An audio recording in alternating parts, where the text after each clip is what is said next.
سورہ مجادلہ سورت نمبر 58۔ شروع کرتا ہوں اللہ تعالیٰ کے نام سے جو بڑا مہربان نہایت رحم والا ہے۔ یقیناً اللہ تعالیٰ نے اس عورت کی بات سنی جو تجھ سے اپنے شوہر کے بارے میں تکرار کر رہی تھی اور اللہ کے آگے شکایت کر رہی تھی۔ اللہ تعالیٰ تم دونوں کے سوال و جواب سن رہا تھا۔ بے شک اللہ تعالیٰ سننے دیکھنے والا ہے۔ تم میں سے جو لوگ اپنی بیویوں سے زہار کرتے ہیں یعنی انہیں ماں کہہ بیٹھتے ہیں، وہ دراصل ان کی مائیں نہیں بن جاتی، ان کی مائیں تو وہی ہیں جن کے بطن سے وہ پیدا ہوئے۔ یقیناً یہ لوگ ایک نامعقول اور جھوٹی بات کہتے ہیں۔ بے شک اللہ تعالیٰ معاف کرنے والا اور بخشنے والا ہے۔ جو لوگ اپنی بیویوں سے زہار کریں پھر اپنی کہی ہوئی بات سے رجوع کر لیں تو ان کے ذمے آپس میں ایک دوسرے کو ہاتھ لگانے سے پہلے ایک غلام آزاد کرنا ہے۔ اس کے ذریعے تم نصیحت کیے جاتے ہو اور اللہ تعالیٰ تمہارے اعمال سے باخبر ہے۔ ہاں، جو شخص نہ پائے اس کے ذمے 2 مہینوں کے لگاتار روزے ہیں، اس سے پہلے کہ ایک دوسرے کو ہاتھ لگائیں، اور جس شخص کو یہ طاقت بھی نہ ہو اس پر 60 مسکینوں کا کھانا کھلانا ہے۔ یہ اس لیے کہ تم اللہ کی اور اس کے رسول کی حکم برداری کرو۔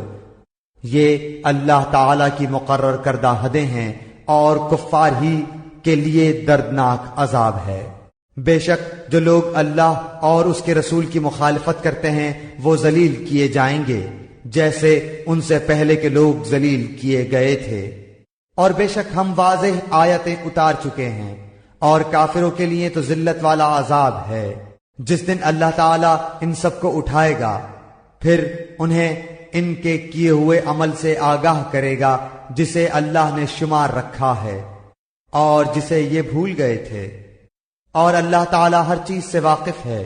کیا تو نے نہیں دیکھا کہ اللہ آسمانوں کی اور زمین کی ہر چیز سے واقف ہے؟ 3 آدمیوں کی سرگوشی نہیں ہوتی مگر اللہ ان کا چوتھا ہوتا ہے، اور نہ 5 کی مگر ان کا چھٹا وہ ہوتا ہے، اور نہ اس سے کم کی اور نہ زیادہ کی مگر وہ 7 ہی ہوتا ہے، جہاں بھی وہ ہوں۔ پھر قیامت کے دن انہیں ان کے اعمال سے آگاہ کرے گا۔ بے شک اللہ تعالیٰ ہر چیز سے واقف ہے۔ کیا تو نے ان لوگوں کو نہیں دیکھا جنہیں کانا پھوسی سے روک دیا گیا تھا، وہ پھر بھی اس سے روکے ہوئے کام کو دوبارہ کرتے ہیں، اور آپس میں گناہ کی اور ظلم و زیادتی کی اور نافرمانی پیغمبر کی سرگوشیاں کرتے ہیں۔ اور جب تیرے پاس آتے ہیں تو تجھے ان لفظوں میں سلام کرتے ہیں جن لفظوں میں اللہ تعالیٰ نے نہیں کہا، اور اپنے دل میں کہتے ہیں کہ اللہ تعالیٰ ہمیں اس پر جو ہم کہتے ہیں سزا کیوں نہیں دیتا۔ ان کے لیے جہنم کافی سزا ہے جس میں یہ جائیں گے، سو وہ برا ٹھکانہ ہے۔ اے ایمان والو، تم جب سرگوشی کرو تو یہ سرگوشیاں گناہ اور ظلم، زیادتی اور نافرمانی پیغمبر کی نہ ہو، بلکہ نیکی اور پرہیزگاری کی باتوں پر سرگوشی کرو، اور اس اللہ سے ڈرتے رہو جس کے پاس تم سب جمع کیے جاؤ گے۔ بری سرگوشیاں پس شیطانی کام ہے جس سے ایمانداروں کو رنج پہنچے، گو اللہ تعالیٰ کی اجازت کے بغیر وہ انہیں کوئی نقصان نہیں پہنچا سکتا۔ اور ایمان والوں کو چاہیے کہ اللہ ہی پر بھروسہ رکھیں۔ اے مسلمانوں، جب تم سے کہا جائے کہ مجلسوں میں ذرا کشادگی پیدا کرو تو تم جگہ کشادہ کرو، اللہ تمہیں کشادگی دے گا۔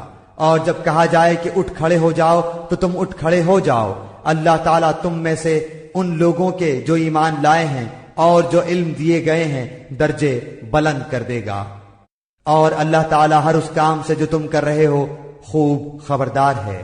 اے مسلمانوں، جب تم رسول صلی اللہ علیہ وسلم سے سرگوشی کرنا چاہو تو اپنی سرگوشی سے پہلے کچھ صدقہ دے دیا کرو، یہ تمہارے حق میں بہتر اور پاکیزہ تر ہے۔ ہاں، اگر نہ پاؤ تو بے شک اللہ تعالیٰ بخشنے والا مہربان ہے۔ کیا تم اپنی سرگوشی سے پہلے صدقہ نکالنے سے ڈر گئے؟ پس جب تم نے یہ نہ کیا اور اللہ تعالیٰ نے بھی تمہیں معاف فرما دیا تو اب بخوبی نمازوں کو قائم رکھو، زکوٰۃ دیتے رہا کرو، اور اللہ تعالیٰ کی اور اس کے رسول کی تابعداری کرتے رہو۔ تم جو کچھ کرتے ہو اس سب سے اللہ خوب خبردار ہے۔ کیا تو نے ان لوگوں کو نہیں دیکھا جنہوں نے اس قوم سے دوستی کی جن پر اللہ غضبناک ہو چکا ہے؟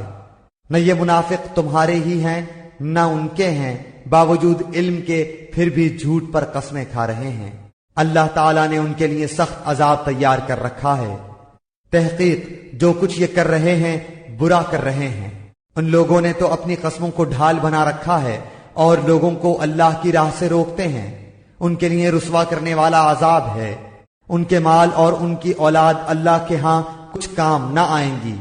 یہ تو جہنمی ہیں، ہمیشہ ہی اس میں رہیں گے۔ جس دن اللہ تعالیٰ ان سب کو اٹھا کھڑا کرے گا تو یہ جس طرح تمہارے سامنے قسمیں کھاتے ہیں اللہ تعالیٰ کے سامنے بھی قسمیں کھانے لگیں گے اور سمجھیں گے کہ وہ بھی کسی دلیل پر ہیں۔ یقین مانو کہ بے شک وہی جھوٹے ہیں۔ ان پر شیطان نے غلبہ حاصل کر لیا ہے اور انہیں اللہ کا ذکر بھلا دیا ہے۔ یہ شیطانی لشکر ہے، کوئی شک نہیں کہ شیطانی لشکر ہی خسارے والا ہے۔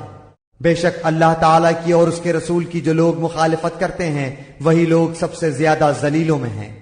اللہ تعالیٰ لکھ چکا ہے کہ بے شک میں اور میرے پیغمبر غالب رہیں گے۔ یقیناً اللہ تعالیٰ زور آور اور غالب ہے۔ اللہ تعالیٰ پر اور قیامت کے دن پر ایمان رکھنے والوں کو آپ اللہ اور اس کے رسول کی مخالفت کرنے والوں سے محبت رکھتے ہوئے ہرگز نہ پائیں گے، گو وہ ان کے باپ یا ان کے بیٹے یا ان کے بھائی یا ان کے کنبے قبیلے کے عزیز ہی کیوں نہ ہوں۔ یہی لوگ ہیں جن کے دلوں میں اللہ تعالیٰ نے ایمان کو لکھ دیا ہے اور جن کی تائید اپنی روح سے کی ہے، اور جنہیں ان جنتوں میں داخل کرے گا جن کے نیچے نہریں بہہ رہی ہیں، جہاں یہ ہمیشہ رہیں گے۔ اللہ ان سے راضی ہے اور یہ اللہ سے خوش ہیں۔ یہ خدائی لشکر ہے، آگاہ رہو، بے شک اللہ کے گروہ والے ہی کامیاب لوگ ہیں۔